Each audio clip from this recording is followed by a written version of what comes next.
नमस्कार साथियों, और आप सभी का लिटरेचर लवर्स में बहुत बहुत स्वागत। और आज के इस वीडियो में आप जानने वाले हैं उत्तराखंड एलटी एग्जाम के बारे में कंप्लीटली। सिलेबस क्या है, एज लिमिट क्या है, कब आपका एग्जाम होने वाला है, कब से आप अप्लाई कर पाएंगे और न्यू वैकेंसी में कितनी नंबर ऑफ वैकेंसीज हैं, एलिजिबिलिटी वाला क्राइटेरिया क्या है, यानी पूरी की पूरी कंप्लीट इंफॉर्मेशन आपको इस वीडियो में मैं देने वाला हूं। तो चलिए आइए फटाफट देखते हैं। यह है दोस्तों आपका नोटिफिकेशन जो उत्तराखंड अधीनस्थ सेवा चयन आयोग की तरफ से आया है। और इस नोटिफिकेशन में क्या कहा गया है, तो नोटिफिकेशन में सिंपल सी एक बात है कि जो एलटी ग्रेड की वैकेंसी है वो आउट हो चुकी है। डिफरेंट सब्जेक्ट्स की अलग अलग नंबर ऑफ पोस्ट हैं, तो उन सारी चीजों को यहां पर हम लोग देख लेते हैं। दोस्तों ये जो नोटिफिकेशन है ये है 14th ऑफ मार्च का, यानी 14th ऑफ मार्च 2024 को ये नोटिफिकेशन आया। और ये जो दोस्तों नोटिफिकेशन है, अगर आप चाहें तो इस ऑफिशियल वेबसाइट को विजिट करके देख सकते हैं, क्योंकि आपको और भी अगर जानकारी लेना है, क्योंकि बहुत सारे इसमें पॉइंट्स होते हैं। ये 128 पेजेस की पीडीएफ है, तो अगर आपको और जानना है तो यहां से आप डाउनलोड करके इसे देख सकते हैं। तो दोस्तों जो ये वैकेंसी है तो ये बेसिकली दो मंडलों में है। एक तो मंडल हो गया आपका कुमाऊं वाला, और एक दोस्तों आपका मंडल दूसरा वाला हुआ गढ़वाल मंडल है। तो यानी कुमाऊं और गढ़वाल दोनों मंडलों में ये जो है उन मंडलों की वैकेंसी है, और डिफरेंट जो वहां के जो डिस्ट्रिक्ट हुए तो उन डिस्ट्रिक्ट में नंबर ऑफ अलग अलग वैकेंसीज होंगी। तो ये दोनों बेसिकली दोनों मंडलों के लिए है, कुमाऊं और गढ़वाल के लिए, यानी उत्तराखंड के। ठीक है, कब से आप जो है फॉर्म अप्लाई कर सकते हैं, तो फॉर्म आप अप्लाई कर सकते हैं 22 मार्च से 2024, और आपको 20 डेज का टाइम मिलने वाला है, यानी कि 12 अप्रैल तक आप फॉर्म भर सकते हो। इसके बाद अगर कुछ गड़बड़ हो जाए तो करेक्शन के लिए 16 से 18 तक आप करेक्शन कर सकते हो अप्रैल में। और संभावित जो परीक्षा की डेट है, वैसे ये मंथ है जुलाई 2024, तो तैयारी अभी से शुरू करोगे तब जाकर के वहां तक पहुंच पाओगे। तो एक बड़ा जरूरी पार्ट है, आपको इस बात का ध्यान रखना है कि आप अपनी तैयारी अभी से शुरू करें। अब आगे मैं दोस्तों आता हूं। आगे अगर मैं बात करूं नंबर ऑफ पोजीशंस की, तो नंबर ऑफ पोजीशंस अगर देखा जाए तो नंबर ऑफ जो सीट है, वैकेंसी है, वो कितनी है। तो देखो अलग अलग विषयों की अलग अलग है। यहां पर एक जगह पर मेंशन है कि कुल कितनी वैकेंसीज हैं। कुल हैं 1544 ये कुल मिलाकर के हैं। और बाकी अगर मैं बातचीत करूं तो देखिए यहां पर देखें, उत्तराखंड अधीनस्थ सेवा चयन आयोग द्वारा समूहगत सीधी भर्ती के माध्यम से माध्यमिक शिक्षा विभाग उत्तराखंड के अंतर्गत गढ़वाल मंडल में एलटी ग्रेड के लिए 786 है ना, 786। और इसके बाद अगर आप देखें तो ये जो कुमाऊं मंडल है तो उसके लिए 758, यानी ये नंबर ऑफ पोजीशन है, वैकेंसी है। बाकी इसके बारे में गाइस अगर आगे मैं बातचीत करूं तो ये जो आपका परीक्षा का जो मोड होता है, वैसे ऑफलाइन मोड रहा है, मे बी ऑनलाइन हो सकता है, ऑफलाइन मोड में ही परीक्षा होती है आपकी। और इस परीक्षा में जो बेसिकली अगर देखा जाए कि मतलब प्रश्न किस तरह के होते हैं, तो वो प्रश्न आपके मल्टीपल चॉइस वाले होते हैं। मल्टीपल चॉइस है ना, बहुविकल्पी, यस, बहुविकल्पी जो प्रश्न होते हैं, तो ऐसे ही मल्टीपल एमसीक्यूज के माध्यम से ये जो है आपका टेस्ट लिया जाता है। इसके बाद अगर आप आगे देखें तो ये आरक्षण वगैरह की जानकारी है। तो आरक्षण जो है जो हर एक वैकेंसी में एप्लीकेबल होता है स्टेट के कैंडिडेट्स के लिए and out of state candidates के लिए, तो वो सारी जानकारी यहां पर दी हुई है। और ये है नंबर ऑफ वैकेंसीज की, मतलब किस बेसिकली जो है किस आरक्षित श्रेणी के लिए कितनी नंबर ऑफ वैकेंसीज हैं। तो जैसे ये सब्जेक्ट दिया है और यहां पर ये दिया हुआ है, जैसे कि ये हिंदी के लिए 93 है, अंग्रेजी के लिए जो है 81 है। एक बात यहां पर आपको नोटिस करना है कि देखो ये हिंदी बड़ी जबरदस्त यहां पर लिखी हुई है कि गढ़वाल मंडल के अंतर्गत जो सामान्य शाखा है, तो सामान्य शाखा की जो वैकेंसीज हैं वो है। कुल मिलाकर के मैं इंग्लिश सब्जेक्ट की यहां पर आपको बता दूं कि कुल मिलाकर के जो ऑल टोटल है 180 वैकेंसी है कुल मिलाकर के। इसमें से जो है डिपार्टमेंटल भी शामिल हैं, और यहां पर कुछ जो सीटें हैं वो फीमेल्स के लिए ऑलरेडी रिजर्व्ड हैं। और जो ये सामान्य वाला पार्ट है, तो इसमें क्या है कि इसमें मेल और फीमेल दोनों को नियुक्ति मिल सकती है। ठीक है, तो इसी तरह से देखिए ये पूरी डिटेल जानकारी दी हुई है कि अंग्रेजी के कितने, संस्कृत के, है ना, गणित, और इसी तरह से अभी ये देखिए एक पार्ट है, इसके बाद गणित के बाद आप देखें विज्ञान है, और विज्ञान के बाद सामान्य आपका अध्ययन हो गया, व्यायाम हो गया, गृह विज्ञान है, वाणिज्य है, और इसके अलावा जो है सहायक अध्यापक कला है।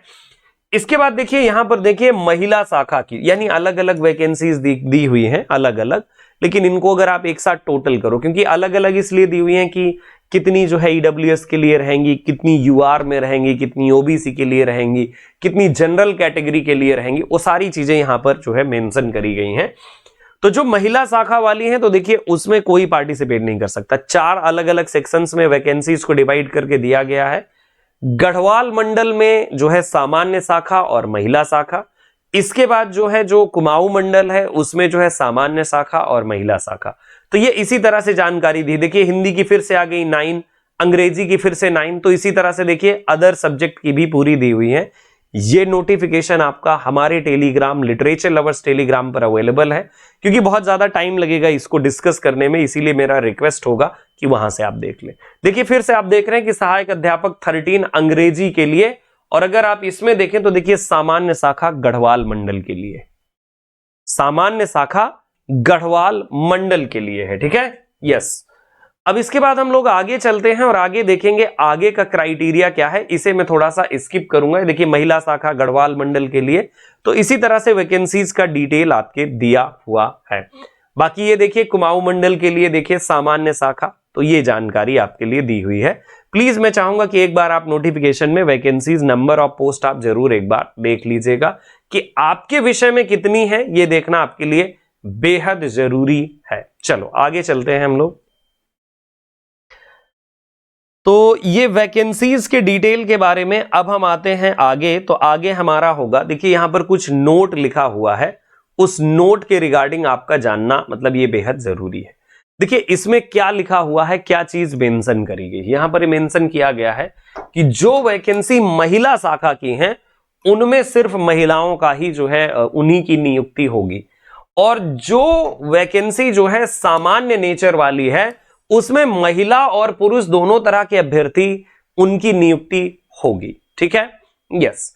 आवेदन पत्र, अगर आवेदन पत्र की बातचीत करें तो जो है आवेदन पत्र में आपको ये सब कुछ सिलेक्ट करने का मौका मिलेगा, सिलेक्ट कर सकते हैं। आपका फाइनल जो डिसीजन होगा कि कहां पर आपको जो है सिलेक्शन आपका कहां हुआ है, तो जब आपके डॉक्यूमेंट्स वेरिफिकेशन होंगे तो वहां पर ये बात आपको पता चल जाएगी। इसके बाद दोस्तों मैं बातचीत अगर करूं कि यहां पर सैलरी एंड ऑल क्या होगी, वेतनमान क्या रहेगा इसका, तो 44,900 रुपीज से लेकर के 1,42,400 रुपीज तक जो है इसका वेतनमान है। और बाकी अगर आप देखें कि यहां पर एजुकेशनल क्वालिफिकेशन क्या है, किस तरह का ये पद है, तो वो तो आप देख ही रहे हैं, अराजपत्रित, स्थायी है ना, अंशदायी पेंशन युक्त है। और अगर इधर देखिए शैक्षिक आहर्ता, तो अगर शैक्षिक आहर्ता की मैं बात करूं तो अलग अलग विषयों की शैक्षिक आहर्ता दी हुई है। देखो जिन विषयों में कॉम्बिनेशन की जरूरत पड़ती है, विषयों के कॉम्बिनेशन की, जैसे सामान्य अध्ययन है तो उसमें जरूरत पड़ती है। जैसे मान लीजिए ये अलग अलग भूगोल, अर्थशास्त्र, राजनीति शास्त्र, इतिहास, ये अलग अलग विषय हैं, तो अलग अलग विषयों में से 2 विषय आपको पढ़े होने होते हैं, और एक विषय जो है आपका फाइनल ईयर तक होना बड़ा जरूरी है, जो मेन विषय है आपका। और जैसे अब बात आती है कि कुछ ऐसे विषय होते हैं जिनमें जो है जिनमें आपको किसी कॉम्बिनेशन की जरूरत नहीं होती, जैसे इंग्लिश सब्जेक्ट है आपका, इसमें किसी के कॉम्बिनेशन की जरूरत नहीं पड़ती, तो उसका फाइनल ईयर तक होना बड़ा जरूरी है। बड़ा जरूरी मतलब अगर नहीं है तो आप अप्लाई नहीं कर सकते। अब आप फोन करके मैसेज करके पूछो सर मेरा सेकेंड ईयर तक है, मेरा फर्स्ट ईयर तक है, तो आप उसके लिए एलिजिबल नहीं है। इन शॉर्ट आपका 3 साल में अगर है तो आप एलिजिबल हैं, 3 साल में नहीं है, एलिजिबल नहीं है, अपने आप को बाहर मानिए। उसमें फोन करके, मैसेज करके या किसी भी तरह से आपको परेशान होने की बिल्कुल जरूरत नहीं है। ठीक है, इसके अलावा यानी कि देखिए जो आपका ग्रेजुएशन होगा, तो ग्रेजुएशन आपका वो रिलेवेंट सब्जेक्ट में होना चाहिए फाइनल ईयर तक।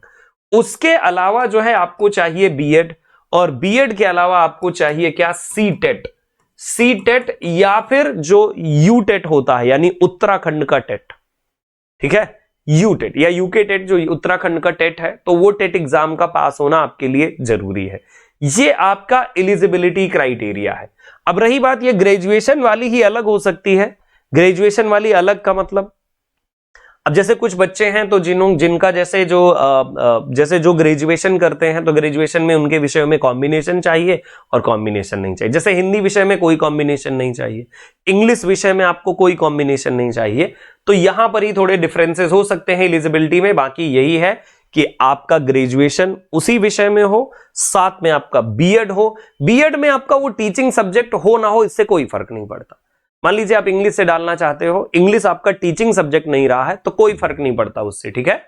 सीटेट का होना जरूरी है, और वो भी सीटेट जो है किस लेवल का, सेकेंड लेवल का होना चाहिए। देखिए मैं आपको दिखा दूं कि कितने नंबर हैं सेकेंड लेवल का, और अगर आप बाहर के स्टेट से हैं, उत्तराखंड से किसी बाहर स्टेट के हैं, तो प्लीज यहां पर ध्यान देना होगा आपको कि आप जनरल कैटेगरी में जाओगे, वहां पर कंसीडर करे जाएंगे, और जब जनरल कैटेगरी होंगे तो आपके पास कितने मार्क्स होना चाहिए, 90 मार्क्स आपको चाहिए होंगे, है ना।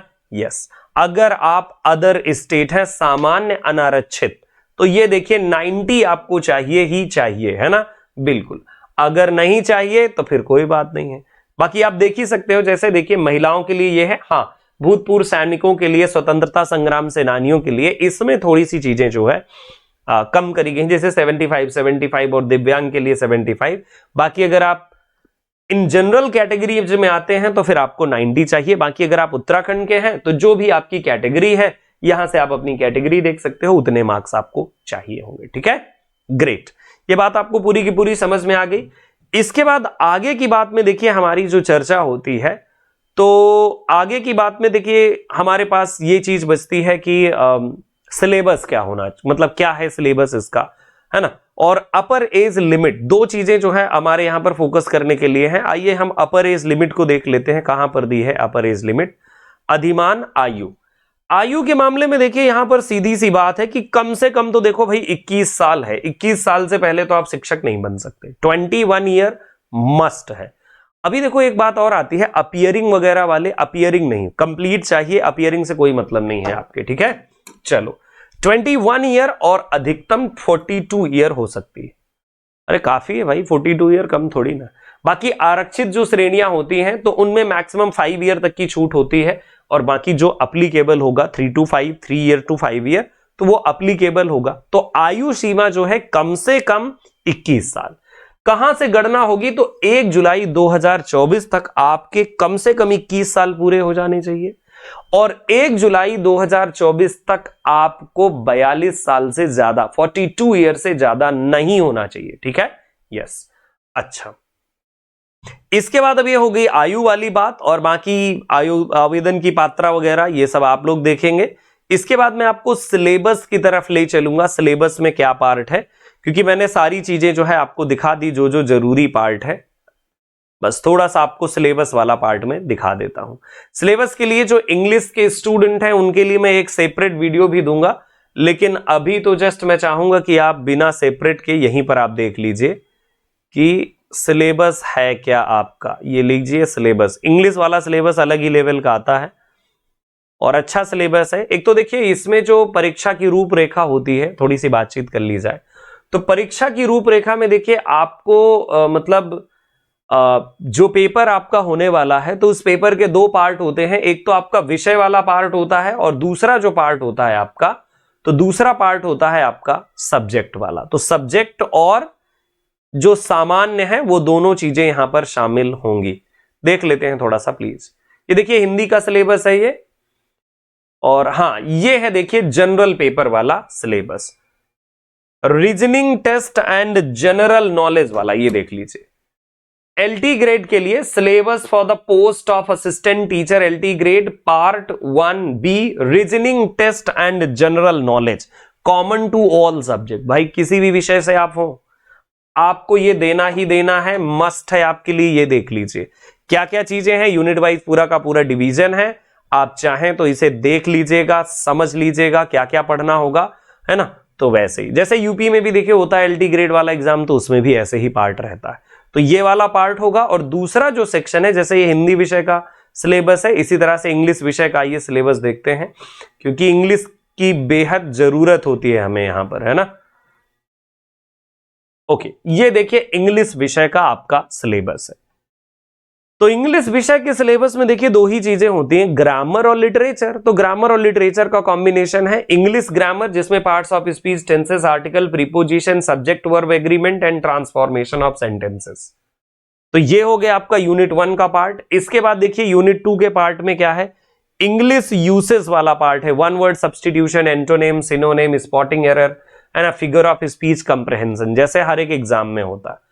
अच्छा, इधर लिटरेरी फॉर्म्स एंड मूवमेंट्स वाला जो पार्ट है ये जबरदस्त है, थोड़ा इसको समझने की जरूरत है, आपको देखने की जरूरत है, ठीक है। बाकी मैं सेपरेट भी लेकर के आऊंगा एक वीडियो जिसमें आपको पूरा एक क्लियर दिखाऊंगा। तो देखिए लिटरेरी फॉर्म्स एंड मूवमेंट, जिसमें से आप अगर देखें तो हिस्ट्री ऑफ इंग्लिश लिटरेचर हो जाती है, और फॉर्म्स ऑफ लिटरेचर जिसमें ड्रामा के फॉर्म्स, पोइट्री के फॉर्म्स, नॉवल के फॉर्म्स, है ना, और नॉन फिक्शन वाले फॉर्म्स स्टडी कर लीजिए। तो ये बेसिकली वही दिया हुआ है। कुछ ड्रामेटिक डिवाइसेस भी दिए हैं, जैसे ड्रामेटिक आयरनी, क्लाइमेक्स क्या है, कोरस क्या है ना। यस। इसके बाद यूनिट नंबर जो आपकी 4 है, तो यूनिट नंबर 4 में बेसिकली ड्रामा वाला पार्ट है। तो इसमें देखिए कुछ वर्क प्रेस्क्राइब्ड है, जो वर्क प्रेस्क्राइब्ड है देखो इनको आपको पढ़ना होता है। और हमारे कोर्स में जो आने वाला हमारा कोर्स है, उस कोर्स में सारा कुछ इंक्लूड भी रहेगा पूरा, मतलब एक एक टॉपिक वाइज स्टडी, चाहे वो ग्रामर हो चाहे लिटरेचर हो। जैसे पोइट्री वाले पार्ट में ये सारा कुछ आप पढ़ेंगे। रही बात पूरा का पूरा राइटर दिया है, जैसे ब्रिटिश पोइट्री कहा जॉन डन पढ़ लो। अब जॉन डन में सिलेक्टेड पोएम्स पढ़ी जाएंगी कि ये पोएम्स जॉन डन की पढ़ी जाए, इतना जॉन डन का पार्ट पढ़ा जाए, है ना, ये जरूरी है। जैसे पोप, वर्ड्सवर्थ, कीट्स। बाकी अगर आप एक एक वर्क पढ़ने बैठ जाओगे इनके, तो अगले जन्म तक तब आप पूरा कर पाएंगे टेक्स्ट पढ़ के। इसी तरह अमेरिकन पोइट्री का पार्ट है, तो जैसे जो राइटर दिए हैं उनके सिलेक्टेड वर्क्स पढ़ने होंगे। इंडियन इंग्लिश पोइट्री, जो राइटर दिए हैं उनके सिलेक्टेड वर्क्स हो, चाहे पोइट्री हो, नॉवेल हो, ड्रामा हो, कुछ भी हो, वो हमें पढ़ना है। फिक्शन एंड प्रोज में, तो देखिए फिक्शन एंड प्रोज में जो प्रेस्क्राइब्ड पार्ट है, जैसे टॉमस हार्डी है, डिकेंस है, वुल्फ है, मुल्क राज आनंद है, आर.के. नारायण है, तो जो भी आपके राइटर्स हैं, इन राइटर्स के हमें वर्क्स पढ़ने की जरूरत पड़ती है। जो वर्क यहां पर मेंशन है उस वर्क को आपको पढ़ना है, ठीक है। Yes. Indian writing in English, देखो ये जो सिलेबस है आपका, तो ये मिलता जुलता है यूपीएलटी ग्रेड के एग्जाम से। जो यूपीएलटी ग्रेड का एग्जाम है उसमें क्या है कि उसमें भी काफी चीजें डिफाइंड हैं और ऐसी ही चीजें हैं। हाँ, थोड़ी बहुत डिसिमिलर भी है, मतलब सिमिलरिटी भी है और सिमिलरिटी भी नहीं है, मतलब कुछ पार्ट, जैसे सादत हसन मंटो है, तो अब ये सादत हसन मंटो यूपीएलटी वाले में नहीं है, तो थोड़ा डिफरेंस भी है। सादत हसन मंटो टोबा टेक सिंह है, देन विजय तेंदुलकर देखिए, प्रेमचंद भी देखिए, है ना, इस्मत चुगताई, और इसी तरह से महाश्वेता देवी है। तो ये कई सारे आपके राइटर्स हैं जो प्रेस्क्राइब्ड हैं। ये आपका इंग्लिश वाला सिलेबस है। बाकी मैं डिटेल में कैसे क्या पढ़ें इंग्लिश को, ग्रामर और लिटरेचर को, कैसे आप बिल्कुल इसे कवर अप करके अपनी सेल्फ प्रिपरेशन भी कर सकते हैं, इसके रिगार्डिंग जल्दी ही हमारा कोर्स हमारे ऐप लिटरेचर लवर्स ऐप पर आपको नजर आएगा। यूकेएलटी का कंप्लीट कोर्स ग्रामर और लिटरेचर के साथ, है ना, पूरा का पूरा जो सिलेबस है वो हम लोग कवर अप कराएंगे और बहुत ही अफोर्डेबल प्राइस के साथ। सो देन देर किस बात की, अगर आपका बिल्कुल ट्रस्ट है, वैसे आपका 100% ट्रस्ट है इस चैनल के साथ और आपका सपोर्ट है, so then definitely literature lovers app को इंस्टॉल कर लीजिए और अपने पास रखिए। और बाकी किसी भी जानकारी के लिए हमारा व्हाट्सएप नंबर दिया हुआ है, इस नंबर पर आप अपनी जानकारी ले सकते हैं, क्वेरीज कर सकते हैं। और बाकी का क्या है, जो भी और इंफॉर्मेशन होंगी तो मैं शेयर करूंगा। इस पीडीएफ को आप हमारे official Telegram literature lovers Telegram से डाउनलोड कर सकते हैं। So thank you so much. जय हिंद, जय भारत। मिलते हैं आपसे अगले वीडियोज में, तब तक के लिए नमस्कार।